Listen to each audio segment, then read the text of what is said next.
오늘 설교에 앞서서 여러분들에게 질문을 하나 드리겠습니다. 예수님께서 세상에 계실 때에 제자들과 함께 3년간을 보내셨어요. 그래서 제자들과 함께 특별한 관계를 맺고 3년을 제자들에게 올인하셨습니다. 주님께서 3년간 제자들과 함께 계시면서 즐거우셨겠어요? 슬프셨겠어요? 고통스러우셨겠어요?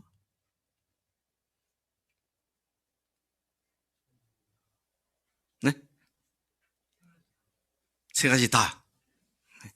세 가지 다 하면은 내가 질문 안 했을 것 같은데. 아마 저도 이 말씀을 준비하기 전까지는 그런 질문을 아무도 안 해봤어요. 그 3년이 주님 앞에서 주님은 어떠셨을까?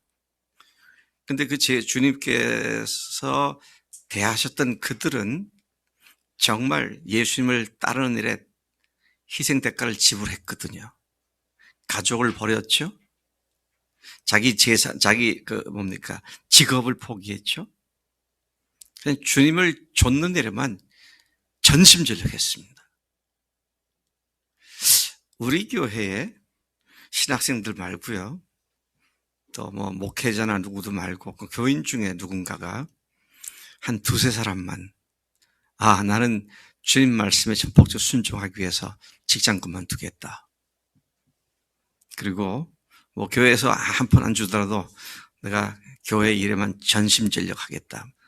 목사님하고 같이 다니면서 열심히 사역하겠다. 그런 사람들이 두세 명만 있으면 어떨 것 같습니까? 참 난리 날 것 같아요. 근데 지금 이건 가정법이죠. 우리 교회에서 그랬다면, 근데 이건 가정법이 아니라 실제로 12명이 그렇게 했잖아요.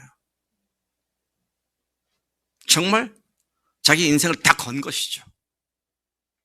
가족들의 장래도 다 걸어버렸죠. 하나님께 맡기고 전폭적으로 달려왔습니다. 헌신에 있어서는 이 사람들이 주님을 따를 때 했던 헌신하고는 이 비교가 될 수 있는 사람이 없을 것 같아요. 자, 그런 헌신이 있었죠. 그리고 주님께서는 그들을 지극히 사랑하셨죠. 그래서 그 예수님과 제자들은 행복했을까요? 안 했을까요? 고통이 있었을까요? 없었을까요?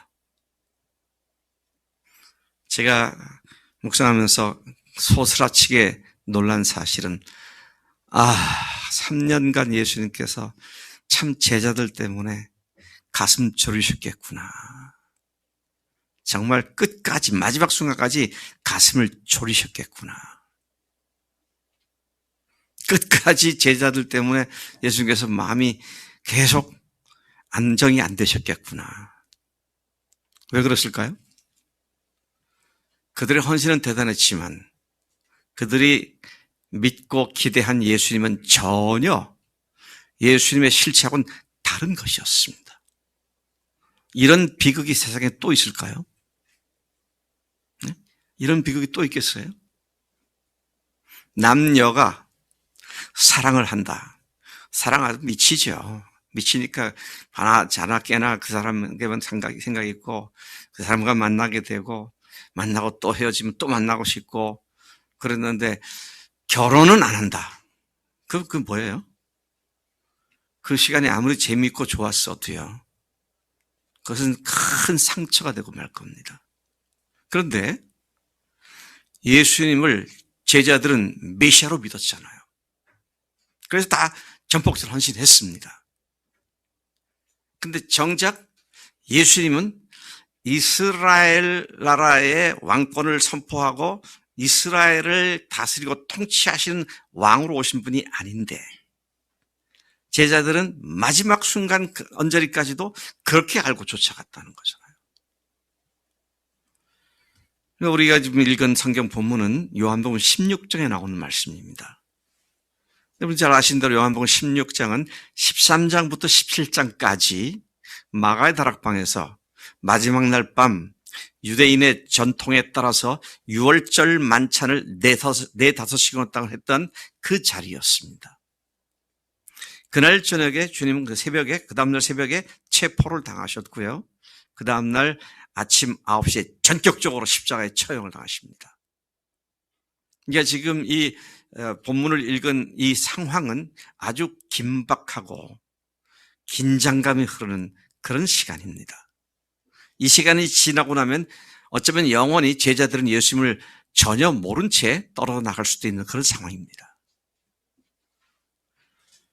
자, 그런데 주님께서 그날 저녁에 아주 드라마틱하게 주의 만찬, 성만찬이죠. 그건 나중에 우리가 성만찬을 불린 거지만 주의 만찬이 이전에 원래 그 원형은 뭡니까? 유월절 만찬 식사였습니다. 유대인들이 1400여 년 동안 계속해서 전통적으로 지켜온 그 유월절 만찬에서 주님께서는 드디어 그 만찬이 상징하는 바가 자신인 것을 명백하게 말씀하시죠. 떡을 떼어 축사하신 뒤에 그들에게 주시면서 이것이 너희들을 위해서 찢기는 내 살이다. 그렇게 말씀하셨죠. 또 포도주 잔을 들고는 이것이 너희들을 위해서 흘리는 내 피다. 근데 그걸 그날 그 말씀을 언제 하셨다고요? 그 다음날 찢기시고 흘리실 그 피를 바로 앞에 두시고 This is it. 이거 그거다. 그렇게 말씀하신 것이다고요. 근데 제자들은 몰랐어요. 예수님이 죽는다는 말 자체가 그들은 용납이 안 됐습니다. 왕이 되셔야 할 분이 죽다니 말도 안 되는 거잖아요. 그래서 베드로가 실수하기도 하고요. 절대로 그런 일 없겠습니다 하니까 사탄아 너희들은 물러가라. 너는 나를 넘어지는 자다. 그런 책망도 하셨죠. 근데 마지막 날 순간입니다. 동이 트면 예수님이 십자가에 못 박히신 그 시간이죠. 그날 밤 주님께서는 제자들에게 그와 같은 아주 드라마틱한 극적인 장면들, 떡을 떼는 것과 포도주를 마시는 것의 의미가 나의 피, 나의 살이다. 그걸 가르쳐주신 뒤에 그리고 놀라운 것은 오늘 우리가 읽었던 본문 앞쪽에 보면 이제부터는 너희들에게 비유로 말하지 않는다. 사실을 있는 그대로 얘기한다. 그러면서 당신의 아버지로 온 사실을 또 설명을 하시니까 제자들이 그 말씀을 들은 뒤에는 주님께서 더 이상 비유로 말씀하시지 않으시니 이제야 우리가 예수님께서 아버지께로부터 나오신 분인 줄을 알고 믿었사옵나이다. 지금부터 알았습니다. 지금부터. 3년간 쫓아내는데 예수님과 작별하기 불과 2-3시간 전에 이제 알았습니다. 이제 믿었습니다. 이게 얼마나 비극입니까? 기가 막힌 노릇이죠. 아마 제가 그 얘기를 들었으면 너무 기뻤을 것 같아요. 네, 너무 기뻤을 것 같아요. 아까 은혜자매 간증 속에 우리 교회 13년 전에 오니까 우리 교회 3가지 정신이 있다는데 늘 주보에 있고 그런 거니까 늘 듣는 얘기고 그게 그 소리다. 그렇게 생각을 했었다고 말이죠. 20년이 지난 이 시점에 이것이 뭔지를 제대로 알고 그 일에 함께 동행하고 함께 동참하겠다고 고백하는 사람들이 저에게는 얼마나 큰 기쁨과 감사인지 몰라요. 제가 예수님께 비교하겠습니까마는 3년간 당신이 하나님의 것을 신약성경에 기록되어 있는 것만도 35개 종류의 표적과 이적을 통해서 가르쳐 주시고 보여주셨는데도 불구하고 여전히 제자들은 그 마지막 날까지도 이스라엘의 왕인 줄 알고 그 다락방에 오는 길목에서도 야 우리 중에 누가 제일 크냐 서열 다툼을 하면서 또 세베대의 2 아들들 그러니까 야고보 요한이죠. 자기 엄마를 동원해서 치맛발을 날리면서 예수님께서 왕 위에 등극하실 때 내 하나는 오른편에 하나는 우편에 앉아주세요. 그게 예수님의 사역 3년을 지켜보았던 어머니의 결론이 그거예요. 이분이 이스라엘 왕이 맞구나. 그러면 내가 가서 아이들을 위해서 특별히 요청을 해야지. 그래갖고 소위 말하는 청탁을 한 거잖아요. 그만큼 3년간 예수님은 벙어리 냉가슴 앓듯이 자신을 제대로 알아보지 못하는 제자들을 그대로 추스리고 아우르면서 끝까지 데리고 가신, 끝까지 그들이 흐트러지지 않도록 보존하신 그 마지막 순간에야, 지금에야 예수님이 아버지께로 오신 분인 것을 믿습니다. 참 기가 막힐 노릇이 아닐 수 없다. 그래서 여러분, 우리가 성경을 읽을 때요, 조금 판에 박힌 방향에서만 읽지 말고 좀 새로운 각도에서 좀 읽었으면 좋겠어요. 네? 예수님과 제자들의 관계, 그 3년간의 관계가 어떠했을까? 그들과 예수님과의 관계에 대해서 예수님의 마음은 어떠하셨을까? 저 같아서 미치고 펄쩍 뛸 심정일 것 같아요. 아니, 죽은 사람도 살리는 걸 보여주셨고, 예? 바람과 바다를 말씀 한마디로 잠잠케 하는 능력도 보여주셨는데, 여전히 이스라엘 왕으로만 알고 있는 그런 메시아관을 가지고 바라보는 제자들을 향해서 주님께서는 더 이상 비유로 말씀하지 않으셨다. 그리고 제자들은 주님께서 비유로 말씀하지 않은 것을 보고는 이제야, 지금에야 예수님이 아버지께서 난 분이신 줄로 알고 믿사옵나이다. 우리도 정말 우리가 어떤 주님으로 믿느냐 하는 것이에요. 정말 예수님을 제대로 믿고 있느냐. 네. 저는 마음이 요즘 굉장히 괴롭습니다. 왜 괴로우면요, 우리 교회가 한 10여 년 전부터 부활로 복음이 분명하게 다시 제시됐잖아요. 그래서 부활합니다. 근데 부활하셨다는 말은 나의 삶에서는 무슨 의미죠, 그게요? 너의 주님이시고 나의 하나님이시라는 얘기입니다. 근데 정말 주님이시고 하나님으로서 믿고 사느냐? 제가 지난주에 오늘부터 내일부터 2주 동안 부활절 특별 새벽 기도회가 있습니다. 더더구나 금년 초에 주님께서 우리에게 함께 모여 기도하는 교회가 되라고 말씀하셨지 않느냐. 이번에 꼭 나옵시다. 그러면서 제가 그냥 지나가는 말로 한마디를 했어요. 여느 때 보니까 특별자가 붙으면 특별히 더 안 나오더라고. 이번에는 그런 것이 지나가기를 바랬는데 똑같더라고요. 평상시에, 특별히 아니고 평상시에 새벽기도 잘 못 나오다고 토요일 날은 꼭 나옵시다. 어제 토요일 날 새벽에 최악이었습니다. 주님을 사랑한다고요? 그분이 주님이시라고요? 그분이 하나님이시라고요? 지나가던 개도 웃겠습니다. 늘상 하는 얘기가 특별히 부활절을 맞이하는데 우리가 새벽 기도를 합시다. 제가 오늘 다시 강하게 말씀드리겠습니다. 이번 주에, 남은 한 주간입니다. 이번 주에 하나님께서 섭리적으로 막으시지 않는 한 다 나오시기 바랍니다. 섭리적인 막으심이 뭐죠? 갑자기 죽는다든지, 집 앞에 다리가 홍수가 나서 끊어진다든지, 지진이 나서 도로가 끊겼다든지, 그런 일이 아니면 다 나오지 않는 얘기예요.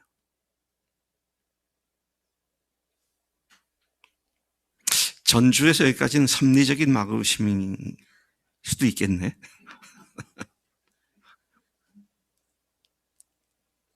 근데 여러분, 아무리 무슨 말로 주님 앞에 사탕 발린 말을 한다 해서 주님 안 속잖아요. 그래서 제가 정말 예수님을 믿는다고 하는 믿음의 실체가 뭐냐라고 생각을 곰곰이 해보는데요. 예수님이 부활하신 나의 주님이십니다. 암만 떠들어봐도 말씀에 순종하지 않는데 무슨 의미가 있습니까? 많은 사람들이 못 나오는 이유를 대지요. 다 있어요. 이유가 다 있습니다. 근데 그거 이유가 뭔지 아세요? 그게 포도원을 호는 작은 여우 새끼입니다. 아, 나는 너무 피곤해. 내가 새벽기도 갔다가 나오면 직장 생활에 지장이 많아. 네. 그런 이유 들 수 있고요. 아, 나는 새벽기도까지 가는 못해. 내 리듬이 깨지면 안 돼. 한번 깨뜨려 보세요. 어떻게 되나? 죽나 안 죽나? 안 죽습니다. 제가 어제 저녁에 너무 속상해갖고 우리 청년들한테 야단을 쳤어요. 너희들 오늘 아침에 몇 명 나왔냐? 보니까 두세 명도 안 나온 것 같아. 그래서 제가 야단을 쳤습니다. 너희들의 마음을 도둑질하는 그 작은 여우 새끼들을 잡아라. 잠언 잠언 맞죠? 2장 15절에 포도원을 허는 작은 여우를 잡아라 그랬습니다. 이는 포도원에 꽃이 피었습니다. 와, 하나님께서 우리 교회에 꽃이 피게 하셨잖아요. 부활의 꽃을 피게 하시고 헌신하는 삶의 간증도 피게 하시고 그랬으면 이제 꽃이 착과가 돼서 열매가 맺어져야 되잖아요. 근데 그걸 여우 새끼들은 뭡니까? 우리 마음속에 있는 거짓된 영입니다. 그게 이런 핑계 저런 핑계 돼서 결론은 뭐냐? 기도 못하게 만드는 거예요. 자, 주님께서는 그 제자들의 3년 동안 기다렸던 고백을 드디어 들은 후에 크게 기뻐할 줄 알았는데 기뻐하지 않으시더라고요. 그러면서 하시는 말씀이 이제야 지금에야 믿습니다. 그러니까 주님께서 하신 말씀이 이제야 너희가 믿느냐? 그 질문이요. 그들의 대답에 대한 차가운 반응처럼 느껴집니다. 너희들이 믿는다고요? 너희들 믿는다고? 그래? 그러면서 주님께서는 그 다음 절, 그러니까 우리가 29, 30절을 읽었잖아요.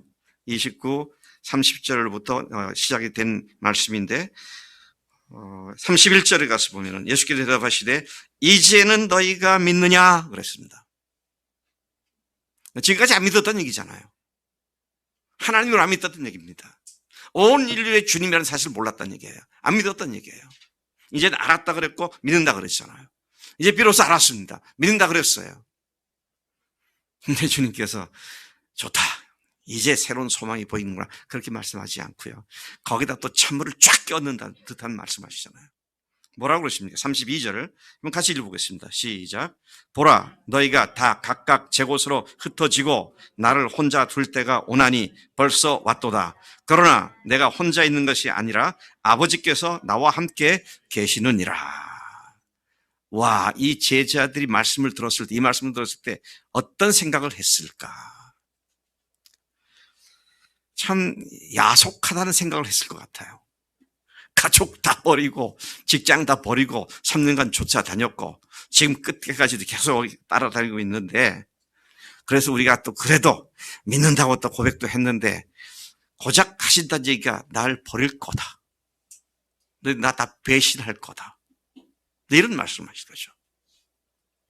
자, 그런데 같은 말씀을 하고 있는 마태복음으로 가서 보면은요. 마태복음 몇 장? 26장에 가서 보면은 주님께서 지금 같은 이야기를 기록해두고 있는데 마태가 기록한 거 보면은 베드로가 그 말씀을 듣고 좀 속이 상했던 것 같아요. 그래서 주님께 말씀을 드립니다. 주님, 제가 주님과 함께 죽으러 가겠습니다. 절대로 안 떠나겠습니다. 그렇게 딱 말씀을 드리고 나니까 주님께서 아니 오늘 밤에 네가 나를 3번 부인할걸? 그러니까 또 베드로가 야속했습니다. 주님이 나를 이렇게 몰라주시는가? 그래가지고 주님 앞에도 말씀드립니다. 뭐라고 합니까? 죽을지언정 절대로 주님을 안 버리겠습니다. 그렇게 하니까 옆에 있던 다른 제자들 다 덩달아서 우리도 그럴 것입니다. 다 그러더라고요. 헌신, 대단한 헌신이죠.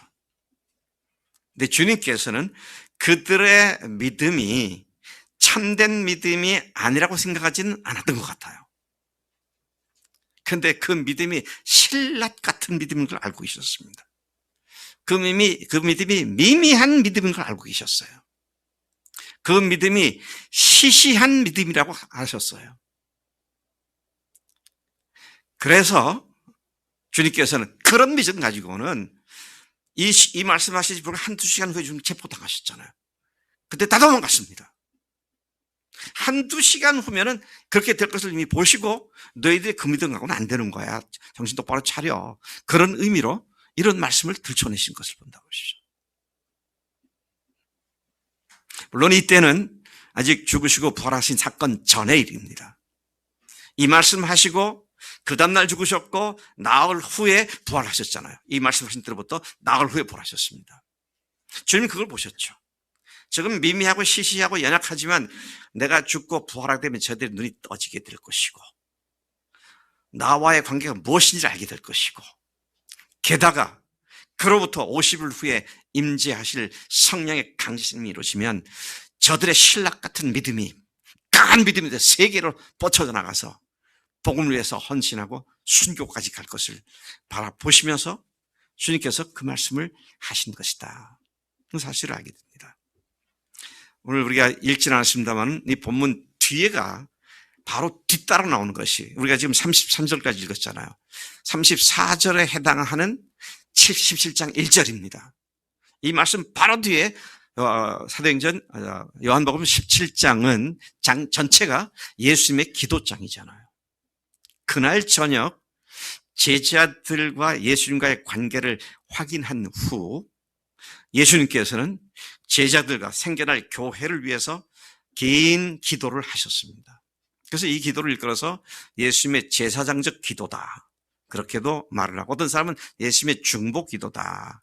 근데 중보 기도라고 보기에는 예수님 자신의 기도가 맞겠다. 주님이 원하시는 걸 기도하셨으니까요. 근데 그 원하는 대상이 교회죠.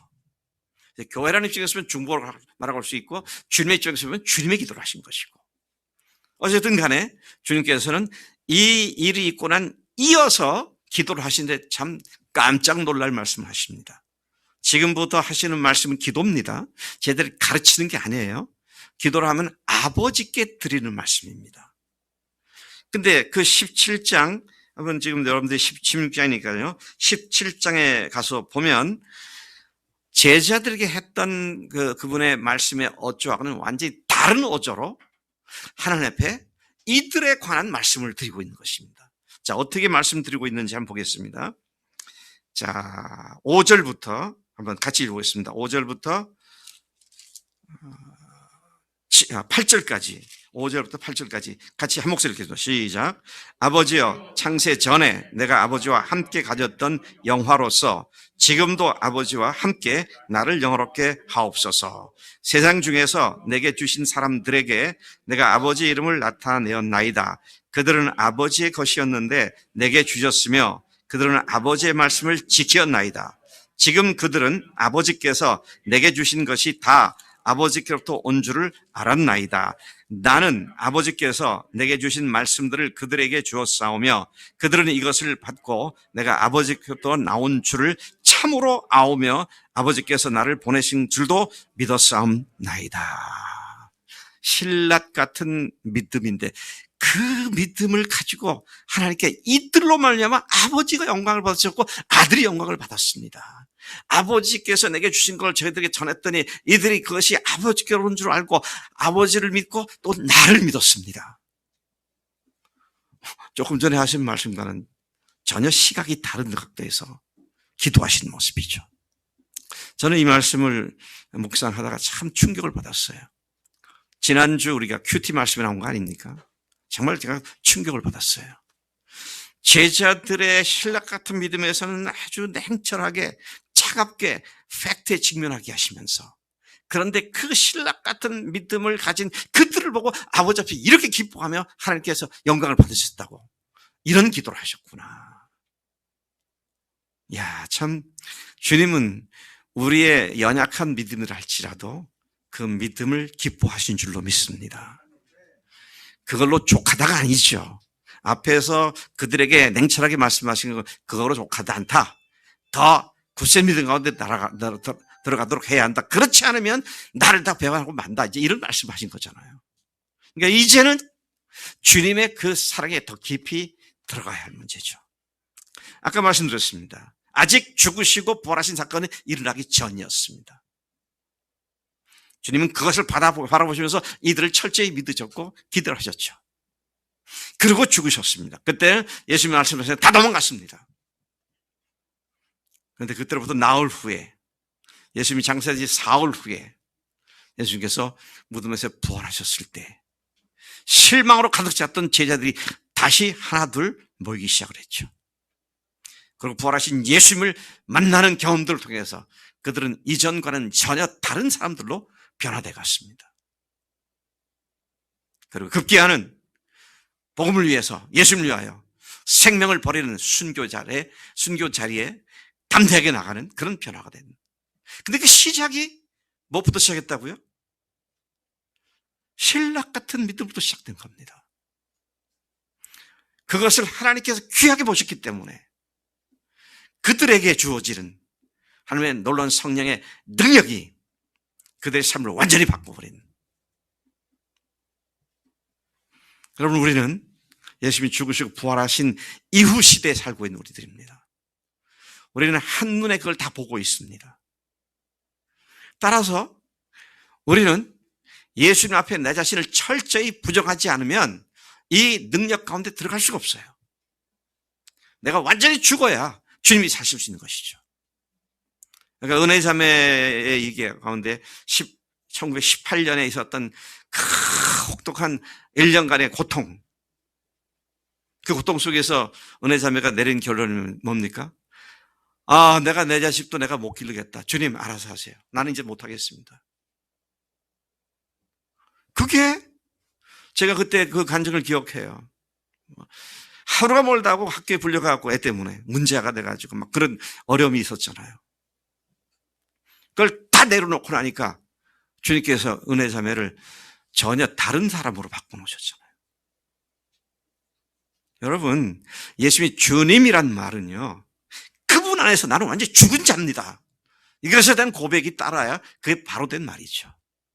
내 생각과 내 능력과 내 힘과 내 경력과 나의 성실함을 가지고 그래도 기본을 할 수 있어. 전부 다 말씀하십니다. 기본이 어디 있어요? 기본이 어디 있어요? 기본이 뭡니까? 맨날 죄 짓는 거죠. 자기가 주인 된 거죠.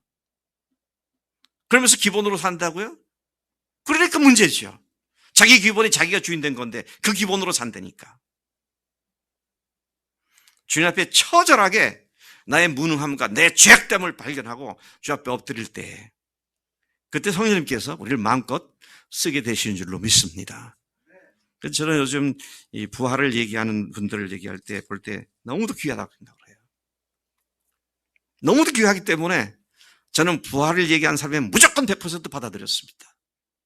근데 지난 수년간 그것 때문에 제가 상처투성이가 되었습니다. 웃기는 얘기예요. 부활 믿는다고 다 됐습니까? 이제 신락 같은 믿음이 시작됐습니다. 그러면 겸손하게 주 앞에 더 엎드려야죠. 그것 가지고 다른 사람 잣대를 해가지고 너는 구원받았다 못 받았다 부활 실제냐 아니냐 그렇게 떠들고 있는 얼마나 위험한지 몰라요. 참 주님 앞에서 어느 것 하나 우리 어떤 거 가지고 이것이다 저것이다 떠들어대면서 사람들을 갖다가 판단 정지하고 그건 안 되는 거죠. 저는 오늘 이 말씀을 보면서 주님께서는 우리가 어떤 말로 어떤 큰 말로 오늘 제자들은 완전히 목숨 걸고 지금 따르겠습니다. 모두 다 도망가고 근데 난 주님 예수겠습니다. 이런 크기의 헌신이 얼마나 큰 겁니까? 근데 그게 불과 한두 시간 후에 다 헛소리인 것이 드러났습니다. 여러분, 주님께서는 그걸 보셨죠. 또 그들을 그럼에도 불구하고 그것을 붙잡고 아버지 앞에 자랑스럽게 말씀하시면서 성령께서 임하셨고 부활의 역사가 일어나고 성령께서 임하셨을 때 이들이 기쁠고 굳건한 믿음 가운데 세워질 것을 믿고 그들을 위해서 그날 밤 한 장에 걸쳐서 주님 앞에 간절히 간구한 이 주님의 은혜를 생각하게 되는 것이다 하는 것이죠. 여러분, 믿음이 연약하다고 너무 낙심하지 마십시오. 뭐만 하면 된다. 붙어있기만 하면 됩니다. 붙어있기만 하면 돼요. 주님의 은혜를 계속 붙잡고만 있으면 주님께서 깊이 있고 우리를 사도들보다 더 큰 사역자로 쓰실 수도 있는 줄로 믿습니다. 저는 우리 김한우 형제 남미로 갈 때 그랬어요. 한우 형제 남미를 책임져. 그때 웃더라고요. 목사님, 제가 어떻게 그런 꿈을 갖고 그런 뜻을 믿고 그래 나가야지. 최선희 목사 보고 당신은 중국을 책임지라고. 우리 상범의 아버지, 상범이 어디 있어? 인도에 가가지고 당신 인도 책임지라고. 못하죠, 우리가. 근데 성령께서 하시게 하신 줄 믿습니다. 네. 여러분, 우리 가족들 중에 이 사람은 세상이 바뀌어도 안 믿을 것 같아. 이렇게 특히 가족에 대해서 그렇게 생각하는 사람들이 있어요. 그게 마귀가 속이는 속임이죠. 그 가족이 주님 앞에 돌아오는 그 일을 위해서 주님 나를 사용해 주십시오. 주님 역사해 주십시오. 제가 요즘 기도를 좀 미친 기도를 합니다. 새벽 기도 나오는 사람들 잘 아시죠? 제가 나라를 위해서 기도할 때 뭘 기도하나요? 윤석열 대통령 당선자 부부가 예수님을 주님으로 믿게 해달라고. 박 목사님도 뭐 똑똑한 줄 알았더니 허황된 사람인가 그렇게 말을 할지 모르겠습니다만, why not? 왜 아니에요? 주님이 하시면 하시는데. 우리나라가 살기 위해서, 우리나라가 안정되기 위해서는 예수 믿는 사람이 아니면 여야 할 것 없이 다 자기가 주인 돼 있는데, 주인 바꾼 사람이 나라를 다스리게 되면 얼마나 귀한 겁니까? 주님은 그날 밤 그 마지막 긴박한 시간에 참 4장에 걸쳐서 많은 말씀을 하셨어요. 근데 그 많은 말씀을 압축해서 말하면, 첫째는 예수님이 하나님으로부터 온 분이라는 것을 증명하셨고요. 두 번째는 내가 떠난 뒤에 너희들이 사랑하는 교회 공동체를 이루어라, 그렇게 말씀하셨고요. 그렇게 사랑하는 안에 거하는 공동체가 될 때 열매를 맺게 된다. 그 열매라는 것은 전도 열매도 있고 사랑 공동, 하늘 가족 공동체가 실제화되는 것이다. 은혜자매 아까 간증할 때 그게 상당히 인상 깊게 남아 있습니다. 제 머릿속에. 우리에게 처음 와서 3번째 하늘 가족 공동체에 사랑하는 공동체에 대한 얘기를 들었을 때 그게 될까? 그게 될까? 네 글자. 근데 지금 보니 은혜자매가 제일 지금 그게 돼가지고 제일 미쳐서 돌아다니는 것 같아. 미쳤다는 말 나쁜 말 아닙니다. 주님이 하시죠. 그분이 하십니다. 그분이 하시는데 뭘 통해서 하시냐? 신라 같은 우리의 믿음을 사용하십니다. 이미 성령께서 오셨고요. 이미 부활하셨습니다. 이제는 우리에게 주어진 것들을 믿음으로 붙잡고 부활하신 예수님이 나의 주님이시다는 이 고백이 부끄럽지 않게 정말 주 옆에 매달릴 때 주님께서 그분의 능력으로 우리를 통해서 놀라운 일을 행하실 줄로 믿습니다. 여러분, 이번 돌아오는 주일이 부활절입니다. 죽으시고 부활하신 사건, 이걸 위해서 예수님께서 세상에 오셨잖아요. 그렇죠? 부활을 통해서 하나님으로서 십자가에 죽으신 사실을 증명하시는 그 마지막 지상 사역을 위해서 그렇게 오셨습니다. 이번 부활절이 정말로 예수님과 함께 죽었고 예수님과 함께 다시 살아난 그 믿음의 확실한 증표를 가지고 담대히 나가는 또 다른 출발점이 되기를 간절히 소망하고 축복합니다. 주님께서는 오늘 우리에게 이 말씀들 통해서 우리가 마땅히 어떻게 해야 하는지를 말씀하셨습니다. 이제 너희가 믿느냐? 이제야 믿느냐? That's okay. 좋다. 그런데 아직 이제 시작에 불과하다. 이제 시작에 불과하다. 철저히 나에게 매달리고 성령의 능력으로 너희 속에 착한 일을 시작하신 그 일을 주님이 오실 때까지 계속하라고 우리가 이 아침에 주님께서 우리에게 말씀하신 줄로 믿습니다. 네. 우리 같이 한 기도하시겠습니다. 하나님 아버지 감사합니다. 주님께서 오늘 마지막 날 밤 제자들과 함께 계실 때 그들과 함께 하셨던 시간의 결론으로 기도하시는 장면을 봅니다.